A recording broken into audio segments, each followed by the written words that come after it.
Ժամանցի սրահն է, որտեղ որ տեղակայված է բիլիարդի սեղանը, կա նաև թղթախաղի համար նախատեսված սեղան, կամին և իհարկե հեռուստացույց նայելու համար հատուկ զոնա։ Ես տեսնում եմ, որ կամինը կարող են իրենց ձեռքով հենց վառել և այդ ջերմանալ։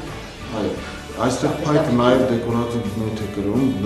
դեկորատիվ դեր է կատարում, ինչպես նաև ֆունկցիոնալ։ Կամինը հատուկ փակ կամին է, որը որ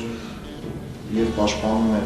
կրակի հերթափոխումից սենյակ, շատ ապահով է, բավականին տնտեսով է վառում փայտը, որովհետև հնարավորություն կա ղեկավարել օդի